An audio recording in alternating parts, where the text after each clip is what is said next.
ವೆಂಕಟರಮಣ ಶ್ರೀನಿವಾಸ बोल सियापति रामचंद्र की पवन सुत हनुमान की उमापति महादेव की बोलो जी भाई सब संतन की सनातन हिंदू धर्म की गौ माता की भारत माता की छत्रपति शिवाजी महाराज की। मंच पर उपस्थित आंध्र प्रदेश के बहुत ही यशस्वी मुख्यमंत्री और जिनको एक रोल मॉडल के रूप में पूरे देश में जाना जाता है, ऐसे आदरणीय चंद्रबाबू नायडू जी, मेरे साथी और गोवा के युवा और उनकी ऊर्जा और उनका ओज अभी हमने देखा है, ऐसे गोवा के मुख्यमंत्री डॉक्टर प्रमोद सावंत जी हमारे बीच मंच पर उपस्थित आदरणीय गोविंद देव गिरी महाराज जी, आदरणीय CR मुकुंदा जी, केंद्रीय मंत्री श्रीपाद नाइक जी, आशीष शेलार जी, श्री प्रसाद लाड़ जी,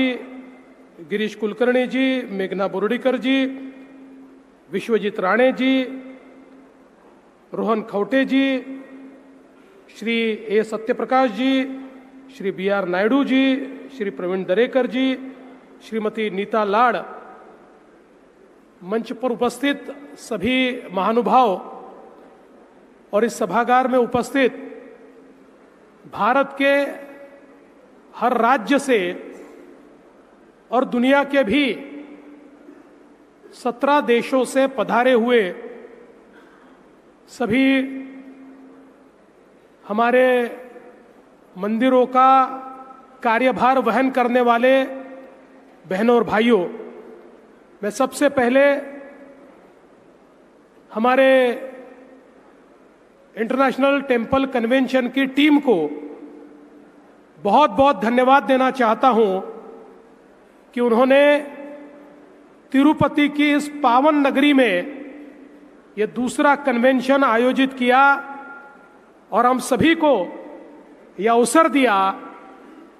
कि भगवान बालाजी का दर्शन भी हम ले और देश में जो सबसे अच्छे तरीके से मैनेज होता है, जिसके प्रबंधन को लोग समझना चाहते हैं, ऐसे तिरुपति देवस्थानम को भी हम लोग जाकर दर्शन ले पाए। और ये भी मैं ऐसा मानता हूं कि एक बहुत अच्छा योग है कि ये जो कन्वेंशन हो रहा है, राजमाता अहिल्या देवी होळकर इनकी 300वीं जन्मशती के अवसर पर हो रहा है। हम सभी लोग जानते हैं कि हमारे सनातन मंदिरों को विदेशी आक्रांताओं ने ध्वस्त किया और एक प्रकार से जब हमारी आस्था को ठेस पहुंची थी, उस समय पूरब से पश्चिम तक और उत्तर से दक्षिण तक राजमाता अहिल्या देवी होळकर एक ऐसी व्यक्ति थी जिन्होंने हमारे मंदिरों का, घाटों का, पूजा स्थलों का पुनरुज्जीवन किया और फिर एक बार हमारी आस्था को जीवित करने का काम उन्होंने किया, जिसका उल्लेख प्रमोद सावंत जी ने किया। छत्रपति शिवाजी महाराज के बाद पूरे देश में हमारे मंदिरों को पुनरुज्जीवित करने वाली ऐसी अहिल्या देवी के 300वें साल ये कार्यक्रम हो रहा है। ये बहुत हम सभी के लिए हर्ष की बात है और ये एक ऐसा समय है जब देश के आदरणीय प्रधानमंत्री जी ने हमारे देश में सांस्कृतिक पुनरुत्थान का एक यज्ञ शुरू किया है और फिर एक बार इस देश के लोग अपने आप को सनातनी कहते हुए गर्व महसूस करते हैं। इस प्रकार की ये बेला है। ऐसे समय हम सब लोग यहां पर एकत्रित आए हैं। आज प्रयाग में महाकुंभ चल रहा है। 50 करोड़ से भी ज्यादा लोगों ने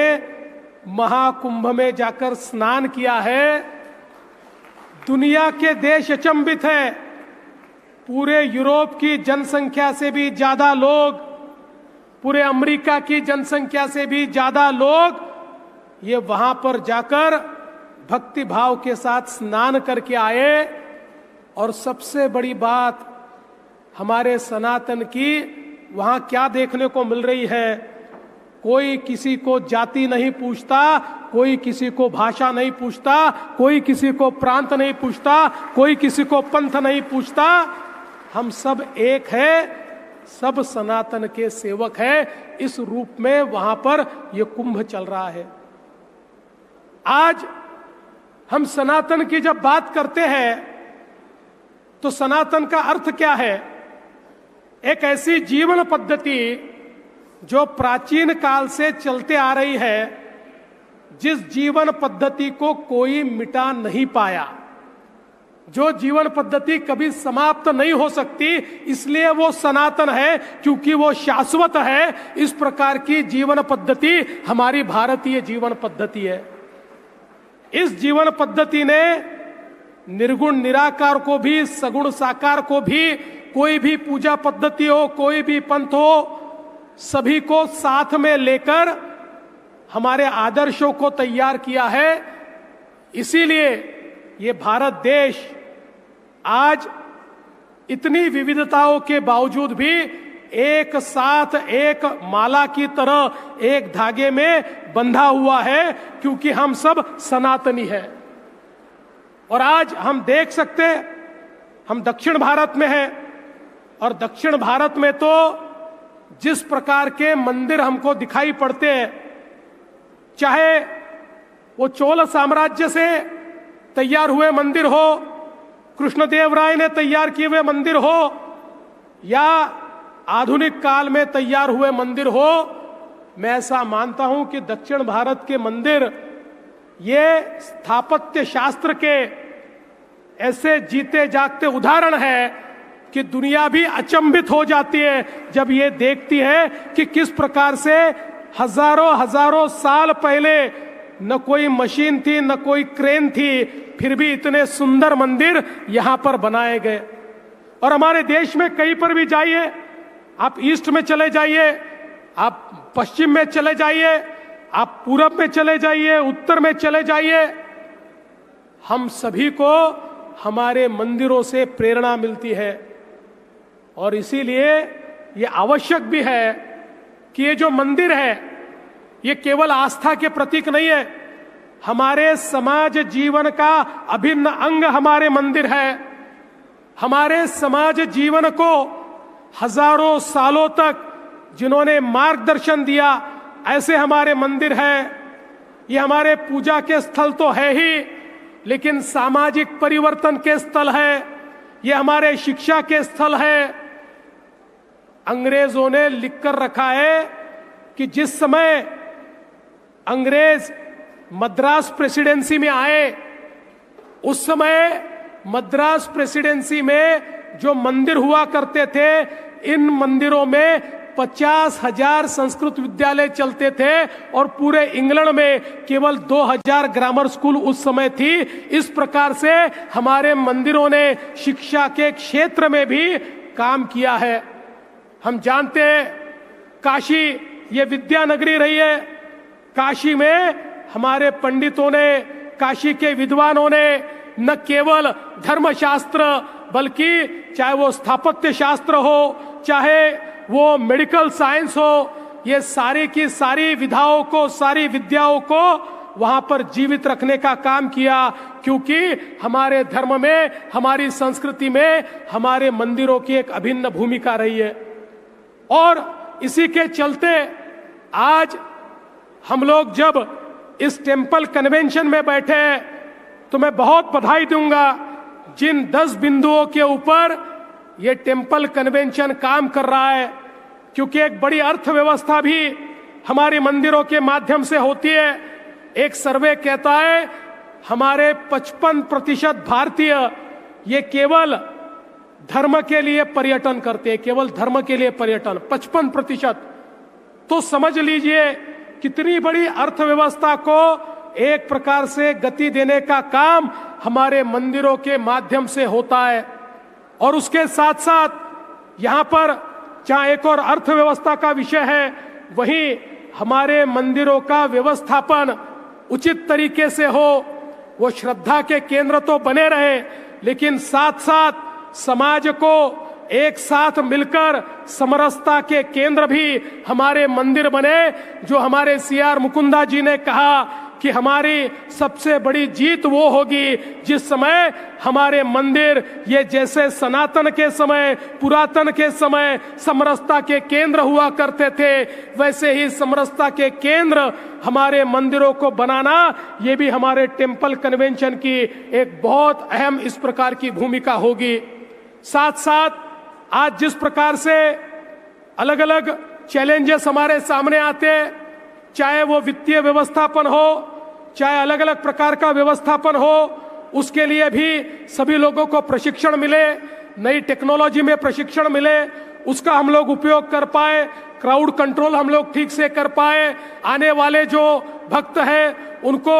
वहां पर जिस प्रकार का विचार लेकर वो मन में आते हैं, जिस प्रकार से एक भक्ति भाव लेकर वो आते हैं, उस भक्ति भाव को वो संजो पाए, इस प्रकार का काम इस टेम्पल कनेक्ट के माध्यम से हम लोग करना चाहते हैं। और मुझे खुशी है ये जो एक बहुत बड़ी कम्युनिटी तैयार हो रही है, सनातन के विचारों से प्रेरित सभी जो मंदिर है इनको एक साथ लाकर ये जो एक बहुत बड़ी कम्युनिटी तैयार हो रही है, ये निश्चित रूप से आने वाले दिनों में एक हमारे सारे मंदिरों को एक नई राह दिखाएंगी, एक नए विकास की ओर ले जाएंगी। और मेरा विश्वास है आज देश में हम लोग देखते हैं, चाहे वो तिरुपति का मंदिर हो या महाराष्ट्र में गजानन महाराज का मंदिर हो, एक सरकारी ट्रस्ट है जो इतना सुंदर चलता है, दूसरा प्राइवेट ट्रस्ट है वो भी सुंदर चलता है। तो एक प्रकार से ये जो अच्छा चलाने वाले लोग हैं इनसे हम लोग सीखें और हम अपने मंदिरों को अच्छे तरीके से यहाँ पर चलाएं, ताकि मंदिर ये समाज परिवर्तन का केंद्र हो, ये समाज एकत्रीकरण का केंद्र हो, ये सामाजिक अभिसरण का केंद्र हो। इस प्रकार का प्रयास इस माध्यम से हम लोग करने वाले हैं। मैं आज अधिक समय नहीं लूंगा, लेकिन बहुत बहुत धन्यवाद देना चाहता हूं टेम्पल कन्वेंशन की इस पूरी टीम को जिन्होंने ये पहल की है। और मेरा विश्वास है आने वाले दिनों में ये पहल और बड़ी होगी और बड़े पैमाने पर हमारे सारे मंदिर इसमें जुड़ेंगे और सनातन को एक नई राह पर ले जाने का काम हम सब लोग मिलकर करेंगे। इस विश्वास के साथ मैं आपको बहुत बहुत धन्यवाद देता हूं। धन्यवाद। जय हिंद, जय भारत।